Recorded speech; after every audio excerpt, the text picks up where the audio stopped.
The night had been torn open by the accident. A storm raged across the savannah, rain slashing down in silver sheets, thunder rolling like drums of war.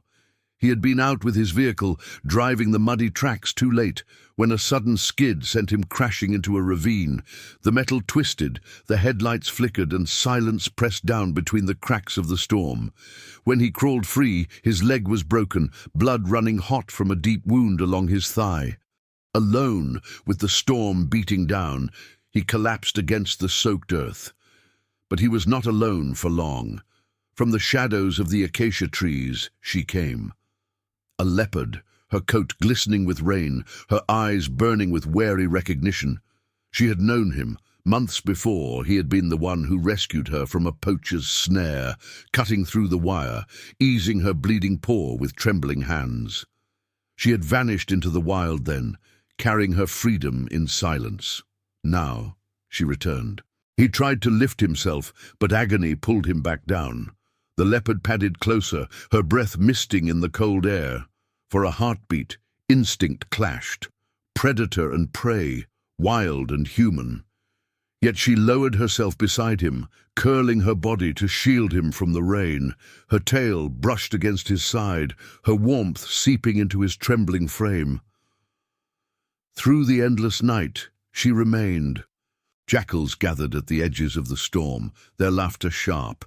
But each time they crept closer, the leopard rose with a snarl that split the night. She drove them back, teeth flashing, claws tearing through mud. Then she returned to him, pressing close, her golden eyes never leaving his. When dawn broke, the man was too weak to stand, his lips cracked with thirst, his strength fading. The leopard paced in agitation, torn between the wild that called and the bond that anchored her. At last, she made her choice. She vanished into the tall grass. The man's heart sank until minutes later he heard voices. Villagers appeared on the ridge, alerted by the leopard's roaring cries. She had not abandoned him. She had gone for help. When they carried him away on a stretcher, she followed at a distance, her silhouette a shadow on the horizon. Only when she saw him lifted into safety did she fade back into the savannah, vanishing as silently as she had come. In time, the man recovered. His leg healed, the scar on his thigh a constant reminder of the night he was not meant to survive. Yet more than the scar, it was her memory that lingered. The leopard who had refused to leave, who had stood between him and death, and who had proven that gratitude runs deeper than instinct. And sometimes, when storms returned to the land and thunder cracked across the sky, he swore he saw her again, a golden shape at the edge of the trees, watching, waiting, protecting still. Seasons passed, and the scar on his thigh faded from fire-red to pale silver, but the memory of that storm never dulled. He told no one at first, for who would believe it? A leopard that guarded a broken man through the night, then sought out humans to save him? To most, such a tale would sound like fevered dreaming. Yet whispers began to spread, because the villagers who had come to his aid swore they'd seen her, standing at a distance, golden eyes burning in the dawn, refusing to leave until he was safe. The villagers gave her a name in hushed tones, the Sentinel of the Storm. They began leaving offerings at the edge of the grasslands, bowls of milk, small cuts of meat, flowers plucked from wild fields, not as tribute, but as thanks, as if acknowledging that this was no ordinary beast, but a spirit wearing the coat of a leopard. Children whispered that she was not an animal at all, but the soul of the land itself, bound to the man for saving her once, destined to repay that debt forever. Yet the man knew her truth. She was flesh, blood, and bone, bound by something far more fragile and far more miraculous than legend, memory. Animals forget quickly, they said, but not her. She carried the thread of their meeting, from the day he freed her paw from the cruel bite of wire, to the night she lay pressed against his side, her body a shield against cold and hunger. One evening, as the sun bled red across the horizon, he limped out beyond the last huts of the village. The grass whispered around him, tall and gold, alive with insects. For a long time, there was nothing. Then he saw her. Emerging as silently as shadow, she padded forward, larger than he remembered, her muscles rippling with power.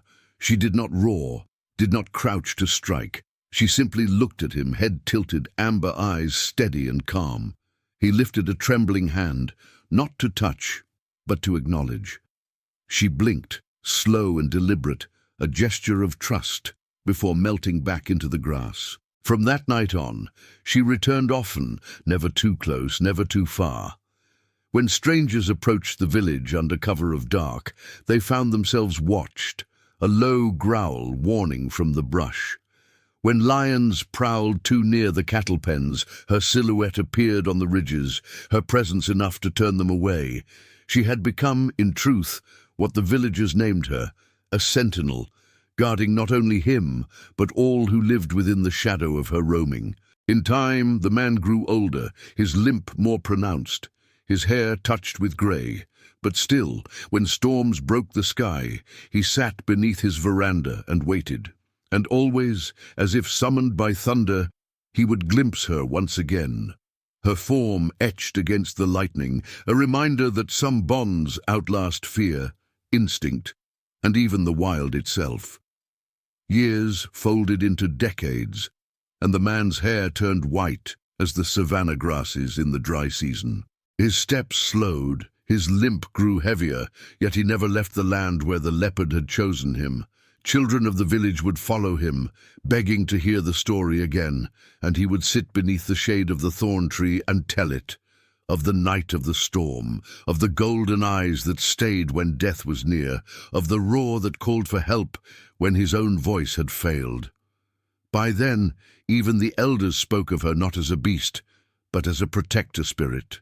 They told how cattle thieves vanished without a trace when they strayed too close, how lions avoided the hills where her shadow lingered, how jackals dared not laugh in the night if she prowled nearby. For the villagers, she was both myth and memory, her image etched in songs, her presence felt in the hush that fell whenever thunder rolled across the plains. When the man's time came, it was quiet. He passed in his sleep, the storm once again rattling the earth. The villagers buried him beneath the thorn tree he loved, the same one under which he first told his tale. That night, as the mourners returned home, a roar split the heavens, a sound long and low, filled with grief, yet steady as the earth. Some swore they saw her, a massive leopard standing on the ridge, lightning illuminating her rosetted coat, watching over his grave. Afterward, she was seen less often. Seasons turned, generations changed, and her body too must have finally succumbed to the weight of years. Yet her legend grew larger than her flesh. Parents told their children of the leopard who remembered, the one who refused to leave her friend. Travelers carried the story far beyond the savannah until it was no longer one man's tale, but a parable of loyalty and gratitude that spanned cultures. And still, on storm nights, when the clouds break and lightning carves the sky, villagers claim they hear it, the rumble of a leopard's roar near the thorn tree, not hunger, not warning, but devotion. A voice reminding them that bonds born in compassion never vanish, but linger like footprints pressed deep into the soil of time. So the story didn't die with him, it simply changed form. On stormy nights, when the wind bent the acacia trees and lightning streaked the sky in silver, there was always someone who swore they heard a deep sound echoing on the horizon, the roar of a leopard. It wasn't the fierce bellow of a hunt, but something deeper, charged with memory, as if called by a name that could no longer be spoken. Elders would tell their children, "Listen carefully. This is the guardian of the man who saved her life. She hasn't forgotten, and so she never forgets us." Thus the myth was sown in each generation. The tale ceased to be merely about an accident and an improbable rescue. It became a lesson. A reminder that compassion can cross boundaries that nature never intended. and when travelers passed through villages, there was always someone willing to tell the legend of the sentinel leopard. Some described her as a protector sent by the spirits of the earth. Others swore that the man and the leopard had sealed an eternal pact, and that, through every storm, their spirits walked side by side again. The tomb beneath the ancient thorny tree became a place of silence and reverence.